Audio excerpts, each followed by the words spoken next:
Hey, everybody, welcome to another episode of Cash That. This is your host, Joe Dellera, and we are in the midst of the trade deadline. It's going to be a pretty exciting episode. There's a lot of moving parts. I'm going to try to be as, big picture as I can, especially with some of these bets. Some of these players just might be gone by the time the trades happen. So we are doing a trial right now, free trial of the huddle through the Super Bowl. You can get that down here in the link below. We just added Matt Williams, so you're gonna have picks from me, Matty Chucks, Matt Williams, That Guy Bets, and Adam's Digest, covering all the major sports. You've obviously got your Super Bowl plays, you got the NBA plays, you're going to get some college basketball, you're getting golf, you're getting hockey as well. So plenty of things for you guys to take advantage of as we kind of get out of the NFL and start moving into some of the sports for the spring and summer months as well. So it's going to be a pretty good time, and you guys should definitely check it out. It's free, like I said, for through the Super Bowl for the huddle. Let's talk about a couple different things that have happened. Obviously, the James Harden trade. James Harden being traded to the Cleveland Cavaliers. Enormous trade. Really, I was kind of talking about this on Buckets. Fascinating trade because the Cavs somehow managed to find the one team that they could trade with while still being in the second apron. Because Harden makes a couple $100,000 less than Darius Garland. Fascinating trade from that perspective. And then I think it's also interesting from the perspective of like what the on-court fit is going to be. I think Harden is a player that can kind of seamlessly integrate into most teams, given the fact that he's not like a selfish player. He is able to distribute the basketball really well. I think, elevates a lot of teams in the regular season, especially. But I also think that it's going to be a way to take some of the pressure off of Donovan Mitchell, who has kind of been worn ragged over the past couple of seasons, especially as it gets into the offseason or into the postseason, the offseason for the Cavs, but the postseason. And teams have been able to really double him or apply a lot of pressure. And I don't know if they're necessarily going to be able to do that in the same way this year with James Harden. So we'll see how the fit is. I think it's probably good overall for the Cavs.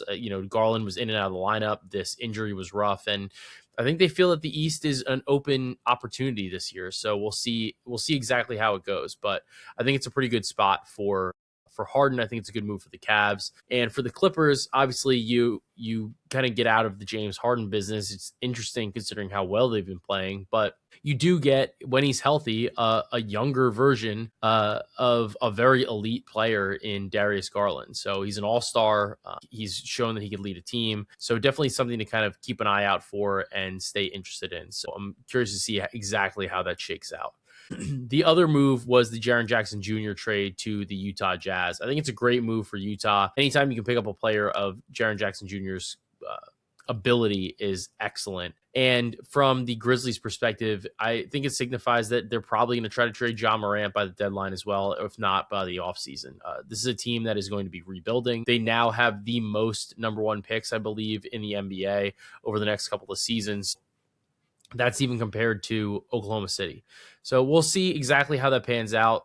This is a great draft to have extra picks in, and especially to have maybe your own pick here. So definitely something that I'm looking at, and we'll see exactly what the Jazz do. But I would imagine they want to keep that pick. I think it's top 8 protected to the Thunder. So I don't know how much Jaren's going to necessarily play, but I also think they're going to want to see exactly how he fits with Keontae, Laurie, and like Isaiah Collier, Ace Bailey, etc. So definitely something that I'm going to be keeping an eye on. Looking at the slate, there are definitely some moving pieces still. Obviously, the Giannis news is pending. Whether that impacts obviously Milwaukee, whether it impacts Minnesota, who seems to be aggressive at the deadline. The Knicks seem to be wanting to make a smaller move at least, maybe around Yabusele, bringing in Jose Alvarado or Yves Missi, somebody of that ilk. Obviously dramatically different than Giannis, but the Raptors, it seems like they want to build a trade around RJ Barrett and Ochai Agbaji for Domantas Sabonis. That's an interesting spot too. I would imagine that Pirtle gets potentially rerouted somewhere else at that point too. I like the trade for the Boston Celtics that they made, getting Vucevic. I think that, so one of the things, and I'll talk about this when I talk about the Celtics and the Rockets game, but it does have a trickle-down effect for Peyton Pritchard as well. So just a couple of things kind of moving around. I like a lot of the moves that have been made so far, and hopefully we see some more exciting ones where better players can get an opportunity to team up with some other, rising stars and superstars even. So it's an exciting time in the NBA season. And I don't think this deadline is necessarily going to disappoint us. All right, so let's dive into this NBA slate. And the first game that we got the Nuggets versus the Knicks. Like I said, we'll see if the Knicks make any moves. I doubt it's going to be a major splash at all. So I would expect this to kind of be the status quo. I will say that Josh Hart left the game a little bit early. Wasn't in a walking boot or anything, so that's definitely a good thing, but have to keep an eye on that. It's a back-to-back for New York as well, and a back-to-back for the Nuggets too. So curious about a couple things. Curious to see if Josh Hart plays. I'm actually a little curious if Jokic plays, given the fact that it was a back-to-back. He played 33 minutes today, just kind of came back from injury. Not sure if they're maybe going to want to hold him out here. Mitchell Robinson did not play last night. Would imagine he probably plays today. Jokic has played actually not as great against New York over the past couple of seasons, so definitely something to kind of keep an eye on. As for the Knicks, we'll see. McBride, it looks like he's going to miss some more time. Josh Hart, I would think he might just sit, and especially given the All-Star breaks coming up too. And then Mitchell Robinson, we'll see if he goes, but I would guess that he plays considering he sat against the Wizards. The play that I would actually be looking at is I think I would look at Jamal Murray here. I know they kind of upgraded Cam Johnson, which is interesting. If he plays, his threes are maybe something that you would want to look at, but I don't know what kind of minutes he's necessarily going to be playing. Spencer Jones probably plays too, so definitely keep an eye on that. For me, I would definitely look at Murray. I think his points are actually a decent look. He had 8 dimes today, even with Jokic back, but for me, looking at his history against New York, he's performed pretty well from a scoring perspective. Rebounds kind of there too, but I'm not super interested in that, given the variability there. But for me, it wouldn't shock me if Jokic sits. And I think that some of these lead guards, or ball dominant type of guards against the Knicks have been able to have a little bit of success. Luka, his points line is 33.5. It's 30. We've seen Edgecombe played well. Carrington played well recently. But historically, even this season, Darius Garland played well. Donovan Mitchell played well.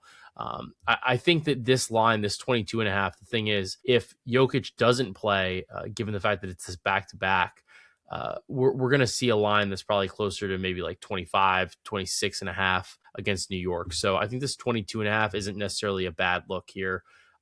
For Cat, the rebounding's really been there. This 11.5 is pretty low actually based on how he's been playing. But I do think that Mitchell Robinson will go, which is probably going to impact this line as well. So something to kind of keep an eye on, something to think about. The other thing with Brunson, I'm a little hesitant to fade him given, the potential for no Josh Hart or anything like that. But one of the things that's kind of been going on with New York in this little bit of a win streak that they've had, kind of bouncing back after their bad month where they basically went 500. And the Knicks generally play better when the ball is moving, when the ball is fluid, and we see a bit less of the Brunson ball. It's one thing if it's in clutch time and you need him to get a bucket, but overall, he's been scoring a little bit less lately as the ball is moving a little bit more fluidly. So this 25.5 points line, I think it might be a little bit high actually. But I do think that people tend to want to bet overs on Brunson. I know I like betting overs on Brunson because it's fun. But at the same time, I think this 25.5 might be a little heavy, but we're starting to see it come down. It was 25.5 today against the Wizards, 26.5 the game before, and the 2 games before that. Definitely maybe a little bit of an opportunity for this to come down for Jalen Brunson. Looking at the Wolves versus the Raptors, a couple different trades are potentially in the works. Some of them are revolving around RJ Barrett. And then for the Timberwolves, it's a little bit up in the air. The player that I was looking at is Rudy Gobert, 20.5, 21.5 PR. I don't mind this look here against the Raptors. I think that Rudy is a guy that just is not going to get traded, which is important. He's going to be on this team. If other players get moved, he's still going to play. You'd have to be a little concerned maybe about a blowout here, but over the past couple of seasons against Toronto, obviously different lineups, different rotations, everything. 26.3 PR in this spot against Toronto. So that's probably where I would be looking. Obviously, Ant's not going to get moved either, but it's entirely possible. Ant's questionable. Maybe he just doesn't go. I would think he goes. I mean, he just torched Memphis in back-to-back games, but a little bit of a tougher matchup here against the Toronto Raptors, given the pace and the overall defense. So something to consider. Looking at the Bucks versus the Pelicans, Ryan Rollins has been smashing without Giannis and without Kevin Porter Jr. The key thing here is that Kevin Porter Jr. got upgraded, it looks like, to probable for this matchup. Let's check this out here real quick on ESPN. Let's see what they're doing with him. So Milwaukee is saying that Kevin Porter Jr. said that he's getting close to returning and could play Wednesday against the Pelicans. If he plays, it dramatically impacts Ryan Rollins. So obviously without Giannis, you see a bump. With Kevin Porter Jr. or without Kevin Porter Jr., you see these great numbers this season for Ryan Rollins. And if you guys are looking at the tool that I'm using here, I'm using Props Madness. We got a code down below for it. I really like this tool. A lot of different player prop angles. You can, add players in, players out, a lot of different underlying metrics, whether it's the shooting zones, shot type analysis, play type analysis, etc. So really think it's an excellent tool to be using, and one that you can kind of incorporate seamlessly into your player prop betting overall. Really like this tool. For Ryan Rollins, for his points, without Giannis and without Kevin Porter Jr., 23.6 points per game. Also getting 7.6 assists per game as well. Add in Kevin Porter Jr. without Giannis, under this 7.5 line in every single game. Scoring under this in all but one game, under in 7 of 8 games. So Kevin Porter Jr. really impacts what Rollins is like good or bad at. The key here for me, and like the reason why I might like still hold off on anything, is the matchup has been awesome against the Pelicans for lead guards. So it's something that I'm a little hesitant to kind of dig into too far, and I don't really want to get myself caught up in that.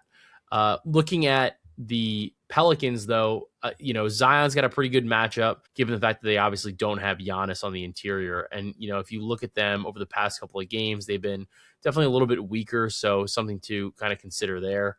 And for Trey Murphy as well, I don't think Trey Murphy's going anywhere. This has been a great matchup for spot up shooters, which Trey Murphy is one of the best at. And he also can get to the rim, which at this point is a little bit weaker, given the fact that, you obviously don't have Giannis Antetokounmpo. So something that I would keep in mind, something that I'm looking at there. And in case somebody else gets moved, maybe like a Sadiq Bey or Herb Jones, Trey Murphy should get plenty of opportunity here. Jeremiah Fears, also another guy that I would maybe look at. Milwaukee over the season has been good in transition, but overall not too great against spot ups, pick and roll ball handlers. They tend to allow a lot of fouls.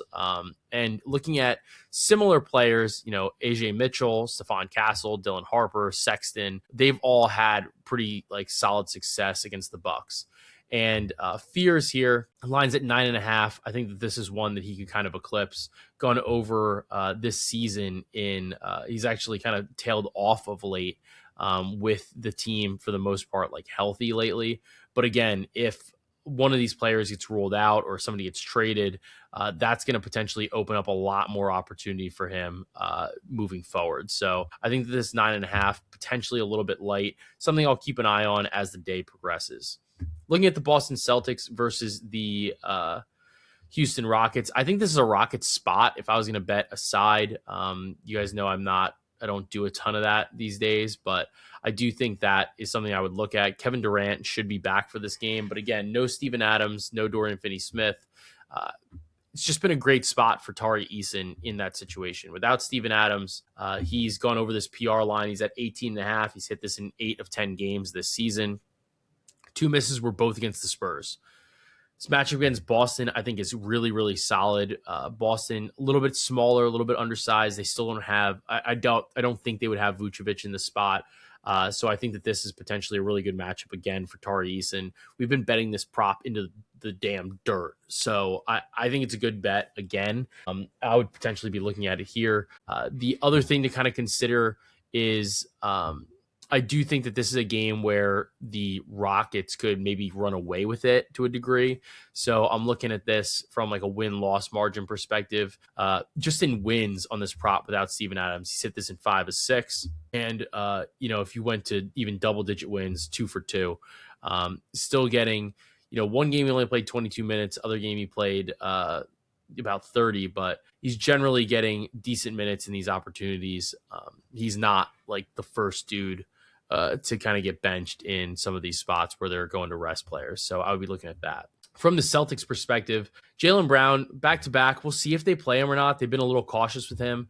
The guy to kind of watch out for, though, is Peyton Pritchard right now. He gave some post-game comments and said more or less that he is going to be coming off the bench. He's going to be going back to that sixth man role. And in large part, it's due to the Anthony Simons trade. I think that this opens up things for him. I like the opportunity. And it was something that I was actually betting into on Tuesday night when I bet Pritchard over 15.5 points. My thought, and he crushed. He scored 26 points against the Dallas Mavericks. My thought was that for me, for Pritchard, when he was sharing the court with Simons, there were a lot of times when I was watching, I was like, man, like it's a lot of your turn, my turn, your turn, my turn.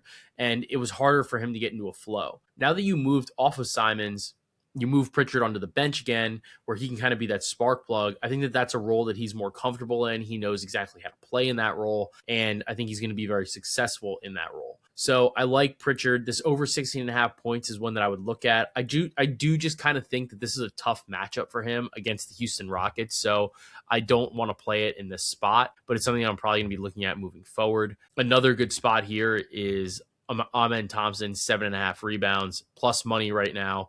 But if you look back against the Boston Celtics over the past couple of seasons, just crushing this line, over 7.5, 9, 9, 14, and 10 against Boston. The concern, like I said again, is that, maybe Houston's able to run away with this game and they're able to, really kind of dominate.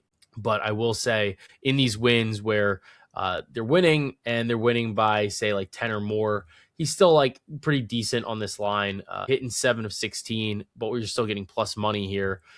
And if you bumped it down to say 6.5, you're able to get like a minus 6 money on 6.5. He's sitting in 10 of 16. So I really don't mind this from a rebounding perspective. And his brother went over this line pretty significantly. 7 rebounds. His line was 4.5. And Amen is a little bit of a better rebounder at this juncture in his career, especially given some of the minutes that he tends to play. Even in these games where he's playing, it's where there's big wins, or so to speak, double-digit wins, he's still averaging about 35 minutes a game compared to a season average of 37. So not a huge downturn in minutes for Amen Thompson. I also think that from a scoring perspective, he could potentially have some success, given that Boston, again, is a little bit undersized here. So I do like the opportunity for him as a scorer, but I also think that it's probably a little bit closer to, an appropriate line. So those are some of the things that I'm just considering for this spot in the Rockets versus the Celtics game. I feel like I talked about this again. We did this game twice. Looking at the Thunder and the Spurs, this game is one of the ones that's kind of been like the crown jewel of the season. It's like I don't know if it's a manufactured rivalry or not, but it's definitely an interesting one. The play that immediately took my attention was Devin Vassell over 11.5 points. Now we're seeing it across the market at 12.5. I gave this out in the huddle at 11.5. So be sure, again, take advantage of that free trial. I'll be able to get the lines and the bets as soon as I'm betting them, as soon as I'm giving them out. And for me, Devin Vassell at over 12.5 points, I think is a great spot. Looking back just historically against the Oklahoma City Thunder, sit this now in 2 or 3 games this season. The most recent one, he only scored 5 points, but prior to that, he'd hit this in 5 straight, with the one miss being at 12. So it would have been, off the 11.5 line, he would have hit this in 6 of 7. But for me, the biggest thing is that I think that Oklahoma City has the tools and the defensive players to kind of deal with the point of attack, like the head of the snake or the head of the spear guys for the San Antonio Spurs, whether it's De'Aaron Fox, Stephon Castle, even like Dylan Harper, Keldon Johnson to a certain degree, with their ability to handle the basketball. Not that Vassell can't, but I think Vassell is a little bit more of a catch and shoot type of guy. He's not necessarily somebody that is navigating in pick and roll situations with the ball. So for me, he's the outlet guy, and that's something that Oklahoma City has been relatively weak against. So this kind of checks out on the over 11.5 or 12.5 kind of prop. I don't mind the over 1.5 threes, but I think that for Vassell, I'd rather have the 11.5, 12.5. It aligns with some of these other players that have kind of done well in this spot, whether it was, RJ Barrett, Neesmith is another guy, Champagny is another player. that played well and that was a game actually without Devin Vassell. Champagnie went over his line, 13 points, 11 and a half, and his line was 11 and a half. Champagnie is at 8.5 again. Similar type of deal. I think this is a good play too. Kyle Murray was on Champagnie. I was on Vassell. A lot of the same reasoning here. I also liked his cap on Chet under on his PR at 25.5. I think the under here is a pretty good spot. Really just tough matchup against Wemby under in all 4 games this season. Some of that was when Wemby was on a minutes restriction or just not playing either. So I think that this is a really tough spot, especially now you get Isaiah Hartenstein back. That's going to absorb some of these rebounds as well. So I think that's a really rough spot for Chet Holmgren. Looking at the Grizzlies and the Kings, I got really nothing in this spot. Ty Jerome, we've been ripping with him. They kind of bumped his prop up though. Now we're looking at 14.5. These past couple of games, 8.5 and then 11.5. Now we're all the way up to 14.5. I think 14.5 is about like a fair line. So I'm not 100% like into this with him, as good as he's been playing so far for Minnesota, or rather for Memphis in these couple games against Minnesota right off the rip. So that would probably be where I'm looking, but I'm not super interested. GG Jackson is another dude that's just getting a ton of burn lately. 21 minutes, 28 minutes. I could totally see him, especially now with this trade, that it wouldn't shock me if GG Jackson, Jalen Wells, Cedric Coward get a lot more run in this type of spot. Maybe KCP sees a downturn in terms of his minutes. We're kind of seeing him in like the low 20s or sometimes even in the teens. It's a decent spot against the Sacramento Kings, but I just don't know if he's necessarily going to get enough volume on this like 9.5 points line that they got up for him right now. Finally, the game that we're looking at here is the Clippers versus the Cavaliers. I don't think that James Harden is going to play, but that would be pretty cool to see him play right away. I'm going to grab John Collins over 14.5 or 15 plus points. I think it's a great spot against the Cavs. He's performed well against the Cavs kind of historically too. Obviously here's 5 points, 16 points, but I think that the matchup overall for him is solid. Cleveland generally is allowing some of these spot up looks. It's a little bit harder for them to defend too. You're dealing it with a situation where you have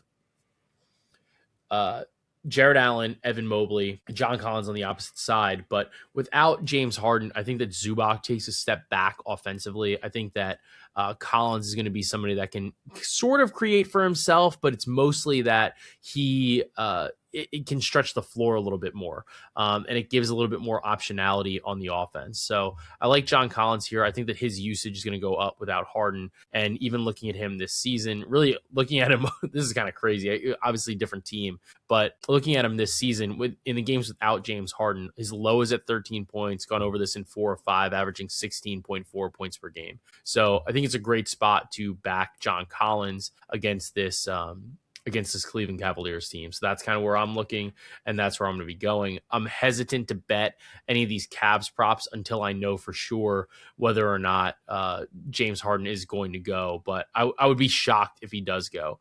Moving forward, though, I would think that Donovan Mitchell's assists would come down with James Harden. We've seen a lot of these games without Darius Garland, but when he had played with Darius Garland this season, was only averaging like 5.7 assists per game. Without him, he's up to 6. Harden, definitely a little bit more of a distributor than Garland ever is or ever was. So that's definitely something to consider as well. And I just kind of wanted to mention before, because I had talked about John Collins a minute ago, I do think that obviously, there's no Evan Mobley for this game. I think he's still going to be out. We'll double check that. But that obviously further damages their defense and their ability to defend John Collins. So going to be grabbing that 15 plus for John Collins in this spot. So solid little slate here for the Wednesday NBA slate. Got you as many bets as I kind of could, or as many angles as we could kind of discuss. So definitely a lot of spots that I like. Definitely a lot of spots that I'm kind of going to continue to consider. And again, join the huddle for free right now through the Super Bowl, especially now. I tend to release at least one play or 2 plays on X for free.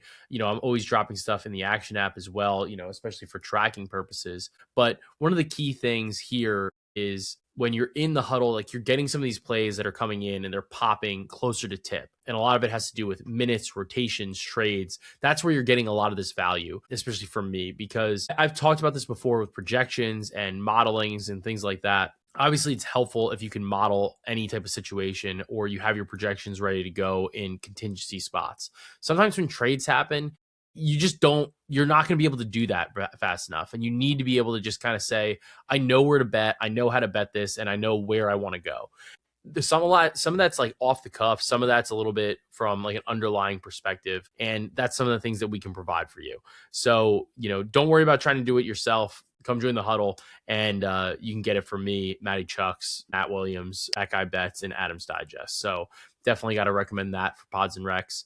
And finally, Costco has these like Munchkin apple fritters. They are insane, absolutely insane. I don't know where they're like, if they're in like the fresh baked thing or anything. They're like crack. They're so good. They're very dangerous because I just keep like walking by them in the kitchen and I just like pop one in. I'm like, oh yeah, that's not a problem. And then like you remember that just because it's one bite doesn't mean that there's no calories in it. So definitely something to maybe maybe share them and don't have them just in the house. But I like them. Luca likes them. It's awesome. So really, really happy to have those in the house. And I think I might be happier when they're out of the house. That way I'm not tempted to eat them. But again, these are donut holes, but we've got no holes in our cap. So you guys can continue to cash that.